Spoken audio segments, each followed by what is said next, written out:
ہم تو یہودیوں سے لڑ رہے ہیں، ہم تو عیسائیوں سے لڑ رہے ہیں، جتنی بھی دین اسلام کی چیزیں ہیں ان سب کی حفاظت میں لگے ہوئے ہیں، لیکن اس کی آڑ میں کوئی نہ کوئی ایسا کام کرتے ہیں جو آپ کی کبھی ایک معاملے کو اٹھا کے لے آئے گا صحابہ کے بارے میں، کبھی انبیاء کے بارے میں کسی معاملے کو اٹھا کے لے آئے گا، کبھی قرآن کے بارے میں کسی معاملے کو اٹھا کے لے آئے گا اور اس کے اوپر بولنا شروع کر دے گا۔ تو جو بندہ دیوبندی بریلوی اہل حدیث ہوگا وہ یہاں سے نکل کر کہیں اور چلے جائے گا، اور پھر اس کو وہاں بھی رکنے نہیں دیتا، اس سے بھی آگے انسان کو لے جاتا۔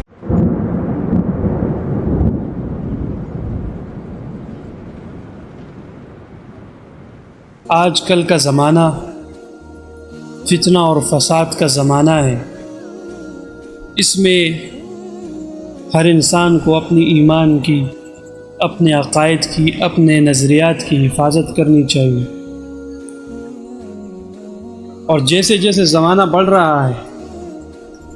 بہت سے بےروپیے اسلام کا لبادہ اوڑھ کر لوگوں کے عقائد اور نظریات کو خراب کر رہے ہیں۔ مرزا قادیانی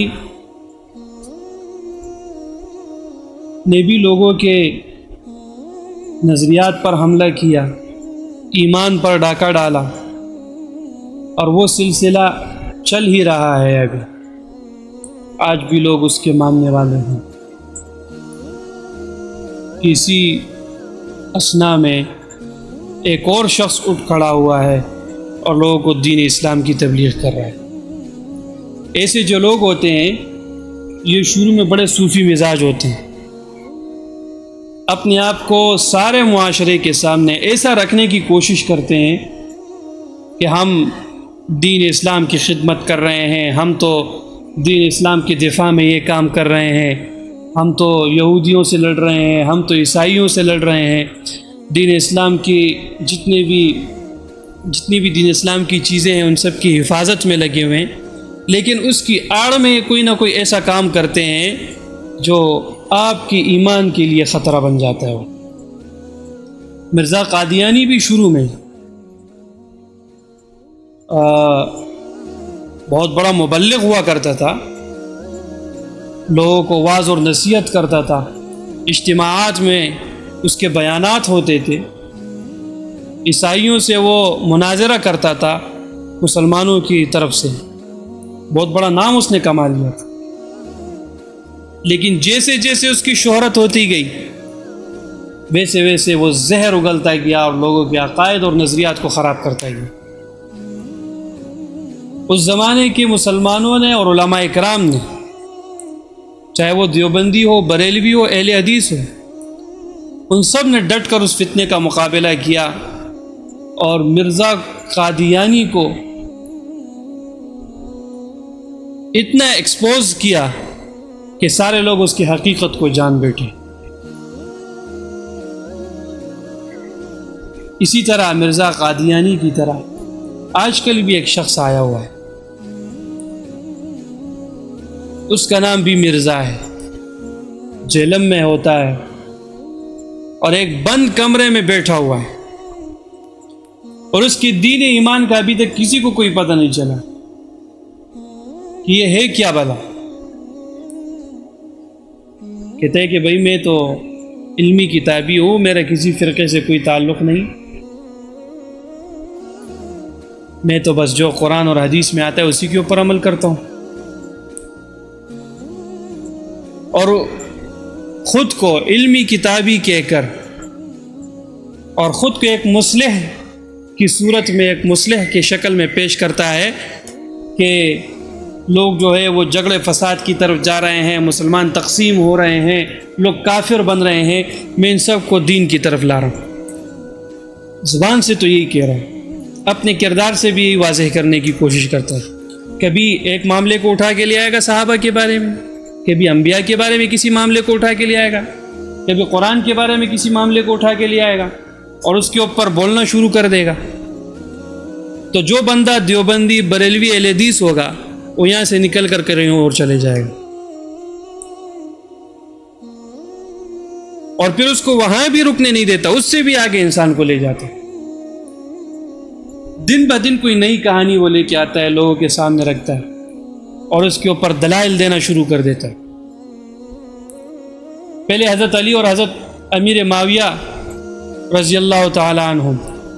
کا مسئلہ سامنے عوام کے سامنے رکھا اس نے، اور لوگوں کو معلومات دینے کی آڑ میں حضرت معاویہ کے اوپر وہ کیچڑ اس نے اچھالے کہ جو مسلمان کے شایع نشان کام نہیں ہو سکتا۔ بہت سارے لوگ آج بھی ہمارے معاشرے میں موجود ہیں جو ایک صحابی، جو آپ علیہ الصلوۃ والسلام کے ایک صحابی ہے، اس کے متعلق اس کے ذہن میں اس قسم کی باتیں ہوتی ہے کہ آپ حیران ہو جائیں گے کہ یہ باتیں یہ کیسے کہہ سکتے ہیں ایک صحابی کے بارے میں۔ حضرت علی بھی صحابی ہیں، حضرت امیر معاویہ بھی صحابی ہیں، ان کی صحابی ہونے میں کسی کو کوئی شک نہیں ہے، دونوں جنتی ہے۔ اللہ تبارک و تعالیٰ نے سارے صحابہ اکرام کے بارے میں کیا فرمایا؟ رضی اللہ عنہم ورضوا عنہ۔ اب اللہ تبارک و تعالیٰ نے فرما دیا کہ میں ان سے راضی ہوں اور وہ مجھ سے راضی ہیں، اور یہ سارے کے سارے جنتی لوگ ہیں، یہ صحابہ اکرام ہیں، ان کی قربانیاں، ان کی خدمت جناب نبی کریم کے لیے اور دین اسلام کے لیے بہت زیادہ ہے۔ آج کے دور میں ایک شخص اٹھتا ہے اور اپنے آپ کو ایک ایسا عادل اور منصف بنانے کی کوشش کرتا ہے اور ان صحابہ اکرام کو کٹہرے میں لانے کی کوشش کرتا ہے۔ تو جی یہ کفر کی باتیں ہیں۔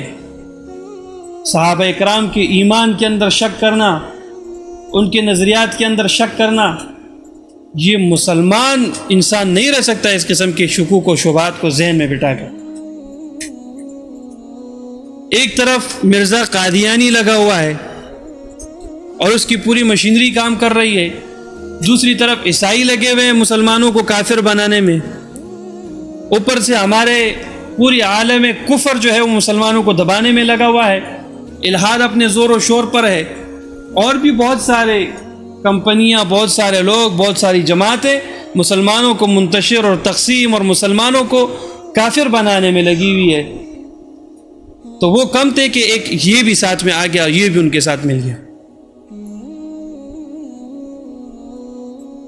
آج ایک بات کرے گا کہ بھئی یہ قرآن اور حدیث سے یہ بات سمجھ میں آتی ہے، 4-5 مہینے کے بعد جب اور کتابیں دے گا پھر کہ نہیں یہ قرآن اور حدیث سے یہ بات نہیں ہے، یہ بات ہے، وہ حدیث ایسی تھی، یہ حدیث ایسی تھی۔ اب جب وہ حضرت امیر معاویہ اور حضرت علی رضی اللہ تعالیٰ عنہم کا جو معاملہ تھا وہ کچھ ٹھنڈا ہوا، تو اب نیا مسئلہ مارکیٹ میں لایا ہے کہ حضرت علی رضی اللہ تعالیٰ عنہ ایک اتنے بڑے صحابی تھے اور ان سے بہت کم سی روایات جو ہے وہ ثابت ہے۔ کبھی کہتے بہت کم سی روایت ہیں، کبھی کہتے ایک روایت بھی نہیں، اور پھر وہ جرا ان لوگوں کے اوپر کرتا ہے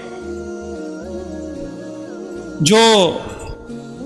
جن کا کردار ہے احادیث اور قرآن کو ہم تک پہنچانے میں۔ تو جب آپ لوگوں کو یہ تاثر دینا چاہیں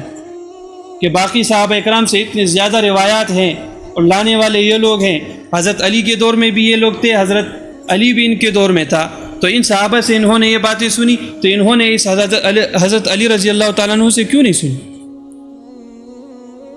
تو کیا آپ ان روات کا اور ان لوگوں کا جنہوں نے دین اسلام کو ہم تک پہنچایا ان کے کردار کو مشکوک بنانا چاہتے ہیں؟ اگر آپ ایسے لوگوں کا جن کے ذریعے سے دین اسلام ہم تک پہنچا ہے ان کے کردار کو صرف اس لیے مجروح کریں گے کہ ان کی حضرت علی سے بغض اور دشمنی تھی جو کہ نہیں تھی اور آپ کہہ رہے ہیں کہ ہے، تو یاد رکھیے جب یہ مشکوک ہو جائیں گے تو جو دین اسلام آپ کے پاس پہنچا ہے اس کی بھی پھر کوئی گارنٹی آپ کے پاس نہیں ہوگی۔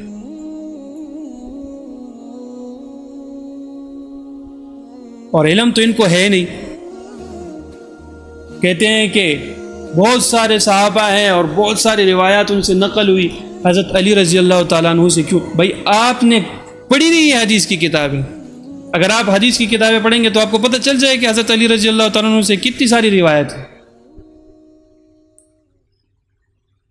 اور اس کو ائمہ اکرام نے اپنے مستدلات میں لیا ہے۔